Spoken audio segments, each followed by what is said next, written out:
Good morning, friends and neighbors. Welcome on this Sunday morning. I just put out yesterday a video and talking about the Canaanite woman that went up to Jesus to have him heal her daughter. I want to expand on that a little bit and kind of go to another situation. This was a case where she went up to Jesus and said, "Hey, here's the bubble I want you to blow for me. Can you do this?" And so in Matthew 15:21, we read, "Leaving that place, Jesus withdrew to the region of Tyre and Sidon. A Canaanite woman from that vicinity came to him, crying out, 'Lord, Son of David, have mercy on me. My daughter is demon-possessed and suffering terribly.' Jesus did not answer a word. So his disciples came to him and urged him, 'Send her away, for she keeps crying out after us.' He answered, 'I was sent only to the lost sheep of Israel.' The woman came and knelt before him. 'Lord, help me,' she said. He replied, 'It is not right to take the children's bread and toss it to the dogs.' 'Yes, it is, Lord,' she said. 'Even the dogs eat the crumbs that fall from their master's table.' Then Jesus said to her, 'Woman, you have great faith. Your request is granted,' and her daughter was healed at that moment. First thing I want to say is I really don't think Jesus saw her as a dog.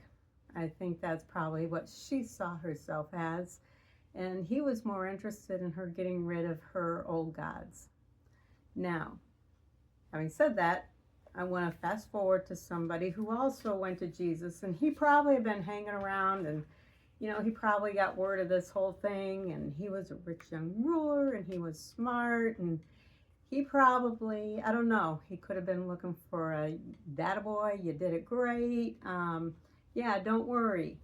Or he was a real rule follower and he's afraid that he's not doing enough. I know I've done that. I'm sure a lot of us do. So he went to Jesus, and again, I'm quite sure that he thought, "Hey, you're good, don't worry about it." So it starts in Matthew 19:16. Just then a man came up to Jesus and asked, "Teacher, what good thing must I do to enter eternal life?" "Why do you ask me about what is good?" Jesus replied. "There is only one who is good. If you want to enter life, keep the commandments." "Which ones?" he inquired. Jesus replied, "You shall not murder, you shall not commit adultery, you shall not steal, you shall not give false testimony, honor your father and mother, and love your neighbor as yourself." "All these I have kept," the young man said. "What do I still lack?" Jesus answered, "If you want to be perfect, go and sell your possessions and give to the poor, and you will have treasure in heaven. Then come follow me."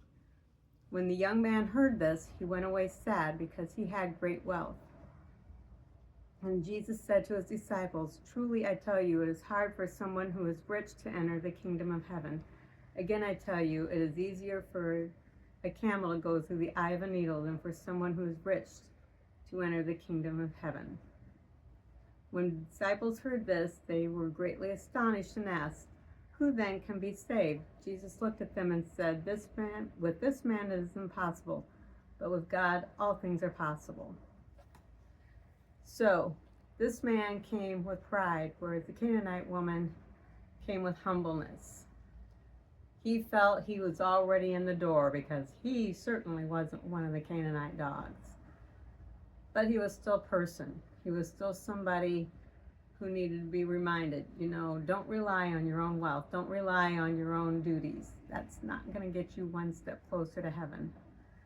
The bubble Jesus wanted to give him was much bigger than what he was asking for.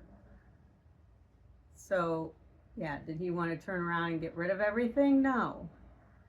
And my guess is if he'd have been willing to get rid of everything, he would have found out that either A, he really didn't have to get rid of everything, or B, it wasn't so bad to get rid of everything. So I hope you have a great Sunday. If you're in any of the snowy areas, hope you have fun being the snowman. Let me know what you think. Thanks so much for listening. Bye.